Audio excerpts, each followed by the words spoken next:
he changed my life. Randy gave me that self-esteem to play guitar in any situation with anybody. He could get a little obsessive, but so can I. It's just always like think outside of the box. He's so unique. And even if you're an instrumental band and you're just a down, down, down, down, down, what's the point of that?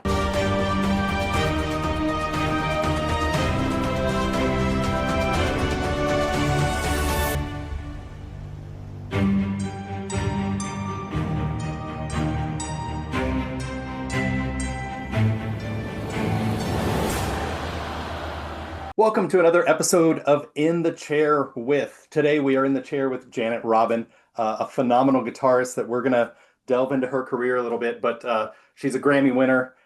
She was named a top acoustic guitarist by Guitar Player magazine, a top 10 female guitarist by Guitar World. One of my favorite attributes of her past is that she learned from Randy Rhoads, one of my personal favorite guitarists, and I mean the credits are crazy. Worked with Lindsey Buckingham and recorded with John Carter Cash, son of Johnny and June. So, Janet, welcome to In the Chair. I am sitting in a chair just so that people see. Yeah. I realized just today that I've done all of these interviews standing up. Are you sitting finally? I'm standing up. I'm not in the chair with anybody, really. Okay, well, it only matters that your guest is in the chair. So I'm in the chair. Well, Janet, we met when you were coming through town with the guitar trio. Yes, with the String Revolution, and then we were sharing a co-bill date with the California Guitar Trio, our friends, and we played in Austin at the 04 Center. Great venue. Yeah, it is fun. We were talking a little bit about that before. 04 Center used to be a church. Yeah. And I remember being so skeptical. We're like, oh, we're going to convert this church into a venue. Right. You just think, well, it's going to be condos in a year anyway. But they've done a great job there. They really have. I think they curate the music really well. They are very respectful to the artists, and most importantly, the sound. Amazing sound, especially when you're an instrumental guitar band. I mean, you would think it would be easy to mix, but you have to be sort of delicate with because we all have our own tones, and whatnot. But yeah, it was a great night. It was full and hot as hell, but it's okay. It's Austin, right? And we'd come back anytime. Love Austin. That's very cool. The String Revolution. Can you just go through a little bit about how the group formed and Sure. Where it went from jamming to, no, this is a real deal, let's hit the road and record? Right. Well, I was doing sort of the singer-songwriter thing for quite many years after all of my like side woman gigs, session gigs and touring gigs with other people. And I did the DIY thing forever, released my own CDs and toured all over, went a lot to Europe and it was cool. It was good, except that I was having trouble vocally. And mind you, I've always thought of myself really as a guitarist. Had a tonally interesting sounding voice, but I kind of I think I trashed it, and I ended up having surgery on my vocal cords. I had a cyst removed twice. They had to go in there, and it started to become very difficult to sing. I tried everything, and I was just like, I should try another project that really just focuses on guitar, and I thought it would be interesting to form a guitar group that uses, I play electric, of course, but I went towards the acoustic side because you can do different things on acoustic that you can't do on electric. Like it's more percussive instrument. You can make it sound like a drum. You can use a baritone and get that bass sound. And so I wanted to form a band that sounded like a band, but was only guitars. And I knew I needed more than just one guitar. Although now you see these people, doing all these things on guitars. I accepted the recording. I hope that went through. Yeah. Yeah. So yeah. So it didn't require singing, and I was like, I want to put this band together. So I literally like I put an ad in Craigslist. No joke. Uh, Wow. Very old school. well, the whole inspiration, besides the no singing part and everything, was from my days working with Lindsey Buckingham. And when I worked with him, he had created this guitar army. It was his first solo touring band. He'd never gone out touring like on his own. Like Stevie had a whole band. He never had one of his own. So when he put that band together, we were all relatively unknown players, like in the session touring world. And he put together this army of guitars. There were five of us. And it wasn't necessarily to create, percussion and all these other things, but it was just sort of an arrangement thing. And I think I was thinking towards that way. I'm here in LA, born and raised. I know a lot of wonderful musicians out here and amazing guitar players, but I really wanted to find people I didn't know, never heard of, didn't know. Maybe they just moved here. I mean, there's so many talented people out there. And so that's why I did that. I put an ad out and, I got a lot of shredders that were like sending me videos, and that wasn't something I was interested in. I was interested in more melodic players, people that did things differently on acoustic, especially. And yeah, I ended up finding three guys. And then the band sort of mutated. Two guys ended up leaving for their own personal reasons. One guy stayed.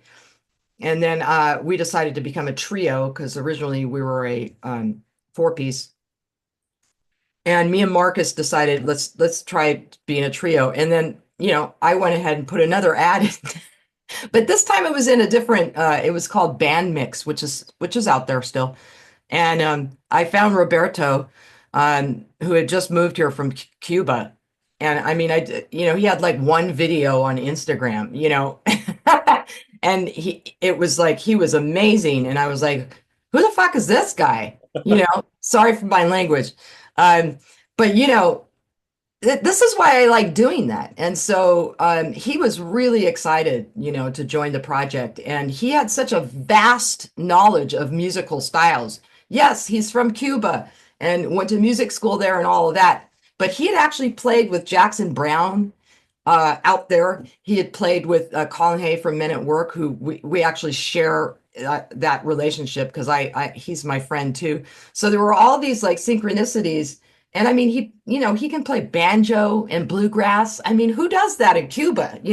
He's just so talented. And that became the now string revolution, and that's when things started picking up. We've been together about 10 years now, but we were just releasing songs, doing a few dates here and there, not getting our name out as much as I had hoped. But once Robert, when we had that change, sometimes change is good. In this case, it was really good. Things just started picking up, and we had different ideas of doing certain covers. We're known for doing covers in a unique way. Of course, we have originals, which we love. The covers tend to get the attention, which is fine. And that brought us to doing Folsom Prison Blues with John Carter Cash, and then eventually Tommy Emmanuel was our feature artist, and then winning the Grammy, and then here we are. So that's like there's a lot in between, but that's like the short version. Yeah, that's really cool. I'm curious about a lot of things, but if you could talk a little bit about Lindsey Buckingham, just because Of course. I mean I'm mostly a drummer and a fan, but to me, just his style is way different than many people. And then, I mean, the technical ability is crazy too. Um, Yeah. what do you do when you get on stage with Lindsey Buckingham? And I mean, Well, the joke between him and I is that you end up taking more anxiety medication. It's like the running joke. I got in that band. I was quite young. It was in the 90s, 92 or something. And, it was my first real like big pro gig. Prior to that, I was in Precious Metal, which was like a metal sunset strip, all girl, rock band. Actually, we weren't that metal. We were like pop metal, Uh-huh. and yeah, I was doing the shredding shit and everything, which was great. I loved it, but times were changing, and it was the 90s and we broke up and I got this offer to audition and yeah, I knew about him. He's very unique. He plays with no pick, on electric. Um, he plays that unique, Rick Turner guitar, especially made for him. He's the man, or the brains rather, behind all of the Fleetwood Mac arrangements, all the production. I mean, it's him. Those songs would not sound that way um, had he not been involved in all of that production. He actually can play multiple instruments, drums, bass, sings, obviously, guitar, different kinds of guitar, ukulele, mandolin. He plays it all. Um, and I think that was I mean, we'll talk about Randy Rhoads, but working with Lindsay was a turning point in my musical career and in my guitar uh, career, and definitely in my production and arrangement career. I'd always been in like interested in arranging and in production, but he took it to the nth degree because, like I had mentioned, he had basically had a 10-piece band. Hmm. So he had five guitar players. Two of them were women, and that's because he wanted us singing backgrounds, and he wanted male vocals with female vocals because we were also doing Fleetwood Mac songs. Okay. So not only his own solo songs, but Fleetwood Mac songs. Then he had two percussion players. Why two? I don't know. Stereo effect? I don't know. A drummer, keys, and a bass player. So it was a 10-piece band, and that's a lot of arranging. And if you take apart some of his solo songs and even the Fleetwood Mac records, you may think there's five people in that band, but if you listen to the tracks, there's a lot more going on. And I think that he really wanted to create that exact sound that was on the records of his own solo work and Fleetwood Mac. And I thought we came pretty damn close. My musical education and my technical skill had to really rise up because I was, at the whiskey playing, yeah, right. I mean, I had technical skill, but this was different because this required different kind of guitar playing. Um, Also switching to acoustic, which I hadn't played in a while on a regular basis. Not always playing a distorted electric guitar, right? Yep.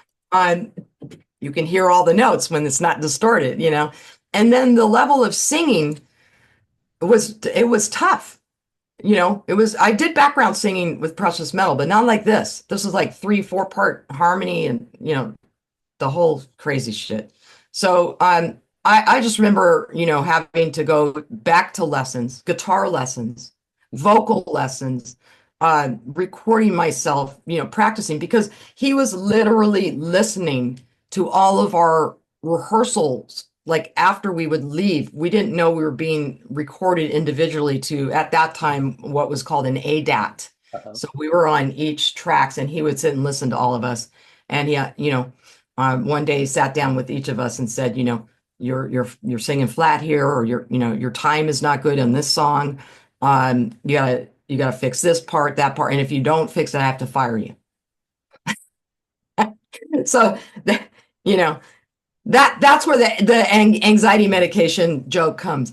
And it kicked my ass. And I'm still in touch with Lindsay, and we speak every now and again, and meet for lunch. And I always tell him, I thank him. I just say, thank you for kicking my ass, because you forced me to, just really rise to the occasion, and he looked at me, he said, I knew you would do it. Wow. Wow. You know, That's super cool. I mean, you don't get a lot of mentors like that, in your life. And I've had a couple, and Randy being one, and him being another one. Um, and nothing against guys, but sometimes, like the previous guys I've played with in the past, especially when I was younger, they either were jealous of me because I was a girl and maybe I played better than them, or they wanted to date me, you know. So, and having these two male influences in my life it really helped my self-esteem. Mind you, friends with Nancy Wilson, one of my favorite female guitarists, and she was heavily influenced. I mean, I was heavily influenced by her. It's kind of sad that there has to be this, there shouldn't be this like female guitar category, male, I don't know why. I think it's because there's not as many women guitar players. But frankly, when you listen to a recording, you can't tell if it's a male or a female, can you? Right, right, right. Um, Right? just a recent interview I did was with an AC/DC tribute band called Hell's Bells, and Oh, it's an great, all great name. yeah, it's an all-female AC/DC tribute. Um, and their bio talks about establishing a female musician in the rock scene or whatever. Right. Um, and that was more important to them when the band formed like 20 years ago. But today it's like, no, we go out there and we kick ass, and Yeah. they're not. There's no agenda there. They just rock, and people go see them because they rock. Yeah. I mean, it's certainly through my lifetime, it's way better now than it was when I was coming up.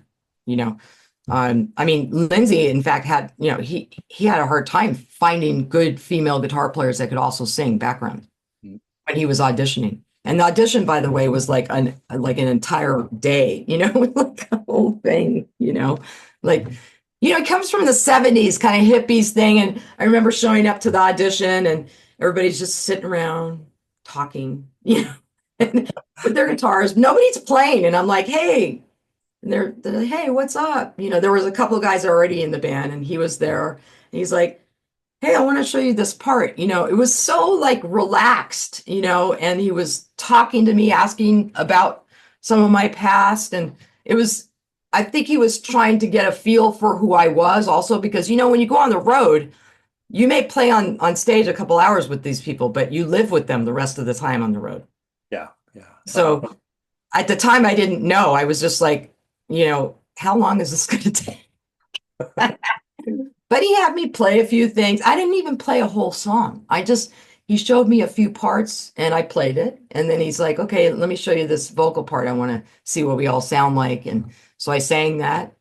And then it was like sitting around again, smoking pot. I wasn't smoking pot, but whatever, it was eating, lunch. And I'm like, 5 hours have gone by. And I'm like, maybe I got the gig because I'm just, so Yeah. that was really strange. But yeah, he changed my life. He changed my life, like Randy did. Randy did it earlier on. Randy gave me that self-esteem to play guitar in any situation with anybody. And then Lindsay gave me that self-esteem to keep going after that gig ended and to explore singing more and writing my own songs. He's the one that pushed me to do that. That's amazing. I mean, it sounds to me like a lot of the stories you hear about someone like Prince, where his band is all stellar musicians, and I mean, to a person, everyone will say, "Well, he made me better. He made me do Yeah, the things that I was capable of, but didn't know I was capable of." that's right. That's exactly what happened. Um, and I still try. He's still in my brain. Every time I'm working on something or recording, or I'm just like, I got to do it again. I got to do it again. I got to do it again. It's like, I mean, he could get a little obsessive, but so can I. It's just always like, you know, like you said, trying to get the best out of your talent and push the envelope. Think outside of the box. He's so unique, his playing, his approach, his thinking, his experimentation. The album Tusk was all like he did a lot of stuff in his bathroom, you know, some of the drum sounds and things. And it's like, I love that, and I love that whole thing. And I think we're on the same plane with that, and you just take it as far as you can take it and, have fun, like be a child, Yeah, yeah. right? Yeah. That's amazing. So when you get the invite there, how much of it is internal celebration versus internal dread of holy shit. I got No, the it was both. I think I felt really good about getting the gig, but I think I wasn't paying attention to some of the technical things that really had to be, they were subpar. They had to rise higher to this level of where he was, and that's when I got the talking to, you know. And then it became not dread. It just became I got to get my shit together, Like, hey, it's great. You got the gig. That's cool, but now I got to keep the gig. where do you I'm thinking of other guitarists or just any artists watching this because we all get to that point at some, in our own roads of Yeah, of course. God, I got to get better. I got to step up. Where do you go to get that extra? I mean, you could either say, shit, I'm not worth it, or I'm not good enough to do it. I can't. Well, no, luckily I had a support, family and partner support and yeah. But no, I went to where you would have to go. I started taking guitar lessons again, like I mentioned. Went back to my vocal coach. I was going through I just attacked it. Every single song that we had specifically to that set for that gig, because I really had to get, like I said, I wasn't the only one, but there were a couple of us. But I think I had the most problems because I came from this background of, I mean, like I said, I still had technical prowess and I'd been in the studio and all that, but it was a different thing. He is a perfectionist. Yeah. Yeah. And nothing goes by on stage. Like it better be fucking right. Like all the time. So yeah, I was, it was in the early stages of like 4-track recording and I was, taking home rehearsal tapes and I was singing my parts and then listening back and then bringing it to my vocal coach and then taking it to my guitar, and then playing to a metronome and checking in with other band members that were in his band, getting together with them, like, hey, how's it going? How's it sounding? And they were doing it with me too. Making sure because we were about ready to go on Leno, and it was like his first time ever being on TV, big late night show as a solo artist. If you remember, Stevie has already taken off with her solo thing. Mm-hmm. He had never appeared on TV with a band as a solo artist, and so it had to be perfect, and it was. That's amazing. I could actually listen to you talk about that experience for Yeah, like I know. I know. There's a lot. I have a lot of stories, but yeah. no, that's great. That's definitely why I wanted to visit with you today. Um, you've touched on Randy a little bit, but just to I think the main lesson from that yeah, is for all of us as artists and musicians is not to take anything for granted. And I really try to keep that in mind. Winning a Grammy, anything, it doesn't fucking matter. It's like you cannot take anything for granted. Well, for that matter in your life. It's all just stepping stones to becoming your best self. yeah. So, I would yeah. guess that you're very proud of your Grammy, but your Grammy's not going to write your next album. No, no, no. People think you win a Grammy and money falls from the sky. Uh, I'm proud of it, yes, to an extent of being recognized by my peers, but there are so many great musicians, friends, people I know that don't have fucking Grammy, you know. I'm not knocking it. I'm just saying, my mom's proud. So, But yeah, go on. You were asking about Randy. yeah, yeah. Yeah. I so I know that his mom had the studio and he was teaching in the studio. Was this early 80s? Yeah. So I started around 6, 7 years old with an acoustic guitar teacher at one place out here in LA in the Valley. And then my brother and I were both taking from that place. And then my brother wanted to take electric guitar lessons. And my mom and nobody can remember why we got a recommendation, but we got one for this amazing electric guitar teacher that teaches out of this place called Musonia. And And happily for my parents, it was literally like 5 minutes, like around the corner, uh, out there in North Hollywood. So my brother went over there, and um, we, I went over there too because they had another acoustic guitar teacher. Actually, the both of us first started with acoustic a little bit first with a different teacher there. And then he moved on to electric with Randy because he knew about him. And then I eventually moved on to Randy as well. I was like following my brother, everything he did. Um, he's now a dentist. Uh, but anyway, yeah, it's another story. So yeah, Randy was a local, guitar teacher. He was in Quiet Riot, at the time. Not the one that became famous, because the one that became really famous was after he died.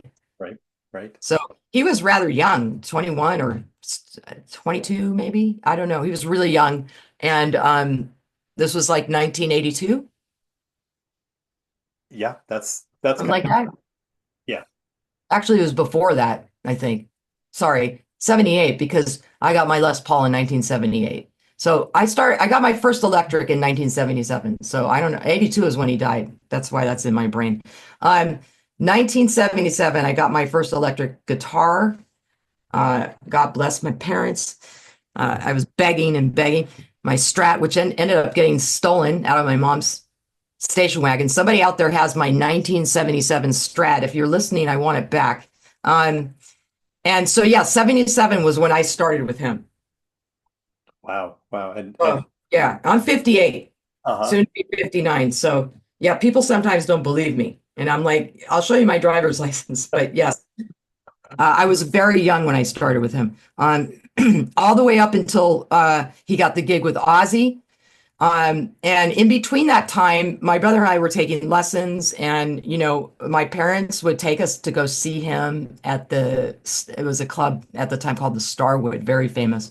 And we would go see him with Quiet Riot. The only way we could get in is to go with our parents because we were underage. Also at a club that doesn't exist anymore called the Palomino, also very famous. Um, so yeah, I was going to those shows just like, his lessons were about $8 for a half hour.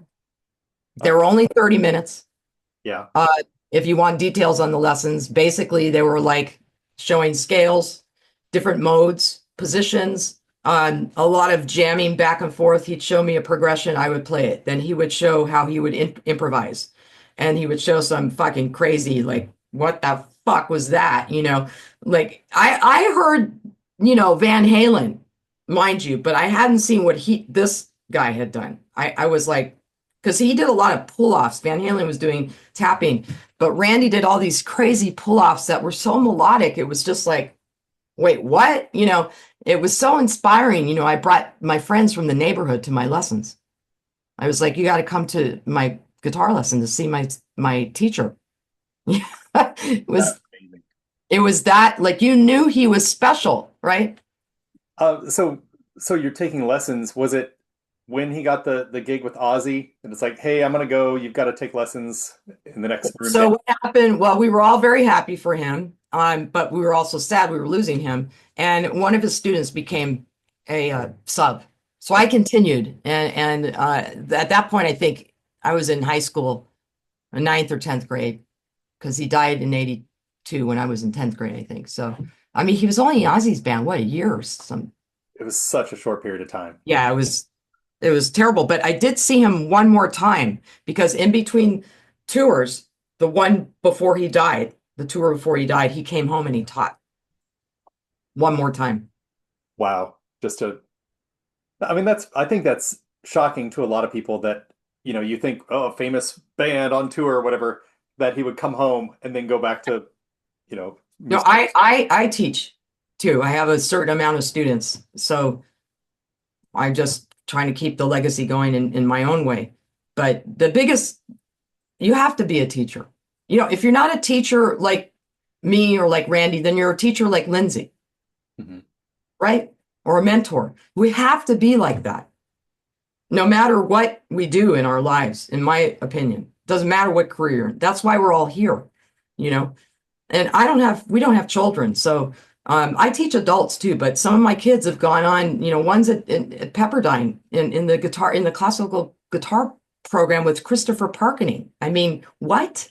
You know, if I had anything to do with that, that's amazing. That's what this is all about. So it wasn't surprising to me that he came home to teach. He was so dedicated, and he changed my life in the beginning because um, he really could give a rat's ass whether I was a girl or how young I was. Hmm. I had to practice, I had to know the blues. He was really into like beginning electric guitar players with all blues stuff. He said, if you don't know the blues, you don't know rock guitar, which of course is true. People don't think he was a blues player, but he was. His favorite guitar player was Leslie West from Mountain. Wow. Wow. So let's just talk about that. Of course, he was into classical guitar as well, but that's a different, he was into, the acoustic classical. But yeah, so I think he helped my self-esteem um, because he was gender blind and age blind. And then the last time I saw him at that lesson, he came out, he went to my mom and he said, when she has to be my age, she's going to be just as good, and I was like, what? Meanwhile, I'm not near as good as him. I have my own thing, but I clearly remember him saying that to my mom. I think he saw I was just truly dedicated, really dedicated to the instrument. And the other biggest piece of advice that I got from him that a lot of people ask me about Randy is he would always tell me, and I'm pretty sure all of his other students, don't try to play like me. Don't try to sound like me. Mhm. Actually, that was more like that. Of course, we would try to play like him and learn his techniques, but he's like, you have to make your own sound, you know? That that's amazing. The thing that I'm relating to from it was for a few years I was an academic advisor at the University of Texas School of Music, Ah, but I hadn't gotten a music degree myself. So here I am, an okay musician, and even the freshmen that were coming in, were all state this. They were right. amazing kids, much much more schooled and proficient than I was, but the theme that happened over and over as they went through their years was, it's part of it is the technical skill and the ability and you're learning, but the other part is you have to put yourself into it. You've got to be like 110% you. Otherwise, Totally. Otherwise, there's no point. And then you're just a robot. you're just Uh, the books you've studied with, or you're just the teacher who showed you things. Uh, yeah. that's And, sometimes I come across things where I'm like, oh, I can't play that. Fuck, I cannot play that. Like, it's just out of my thing. And then I think, what would Randy do? What would Lindsay do? And then I think, oh, wait a minute. I don't have to play that. I can play it the way I would play it. yeah, yeah. And then it suddenly like, oh wow, that sounds cool. Or people will be like, where'd that come from? That's a cool take on that. You know what I mean? Yeah, yeah. Um, where I've been seeing that a lot. And it's not a cop out. I'm not saying you shouldn't try to play something or copy something for any reasons, but you always have that too. Yeah, Always where try I've your seen own that a thing. lot in the past few weeks is Sammy Hagar has been doing these shows and a residency in Vegas with Joe Satriani playing. Nice. They're doing all these Van Halen songs, and just hearing Joe Satriani in interviews say, I can't play these things." Right, right, And right. so, yeah, when you look in the Mount Rushmore of big And popular. you're like, he can't play those things, Yeah. right? But yeah, I think it's very refreshing. He even apparently called Alex Van Halen one day and said, "Man, you know what? How do I approach this?" And Yeah. and Al just said, "Put you into it." Do you? Yeah. And I think that was sometimes I forget it. I really tried not to because he would always tell me that. Um, especially when he would show me something and I would be having trouble getting it, you know, he'd say, okay, just try it this way though, and then he'd say, what would you do? How would you do it so that it would feel more comfortable? And it's like, of course I would always be like, I want to fucking get that part, I want to do how he's doing it. So it's like this mixture of inspiration of trying to get the technical prowess, which you should always strive for as an artist. And then, like you said, the other part, the individual part, not to cop out on it, just to, how could you make it better in a way that's unique to you, and hopefully that it's better, or it's a new take, it's new fresh take. And that permeates my career now, because in the string revolution, if you're going to cover like these classic songs, for example, like Folsom Prison Blues, you better not fucking try to do it like Johnny Cash, because you'll never sound like him, ever. And even if you're an instrumental band and you're just a down down down down down, what's the point of that? So even Johnny himself, like John Carter, his son, said, "Oh, my dad would have loved this, this arrangement, because it is so off.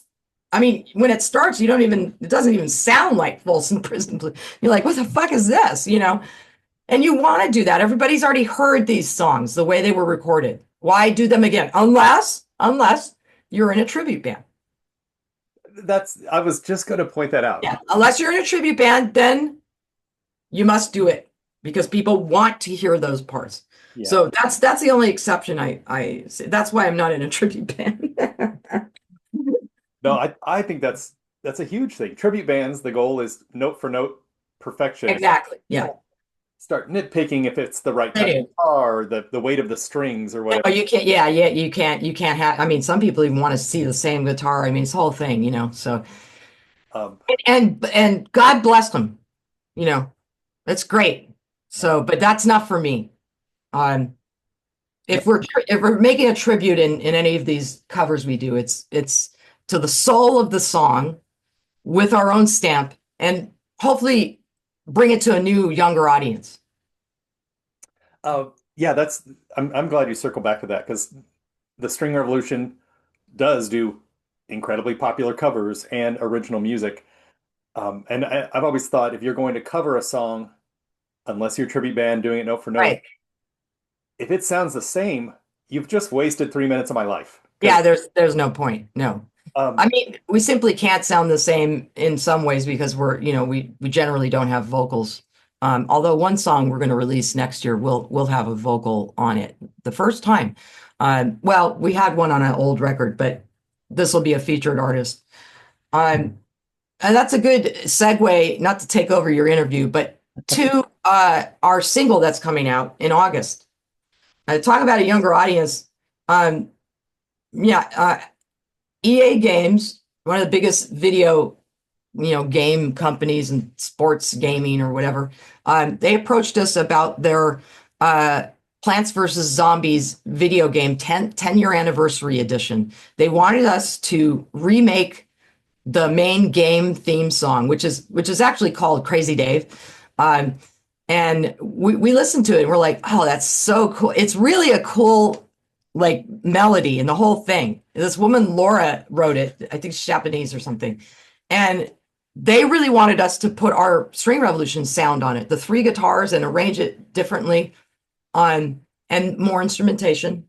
So the producer, Steve Schnurr, from EA Games, who's the music director, helped put this project together. And he thought it would be great to get this cellist. Her name's Tina Guo. She's amazing. She works with Hans Zimmer all the time.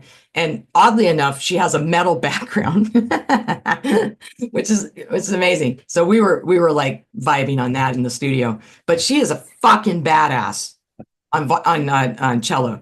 When we're done, Google Tina Guo metal cellist and see where that takes right. Oh, she has played on so many famous soundtracks, for Hans. And I mean, she's amazing.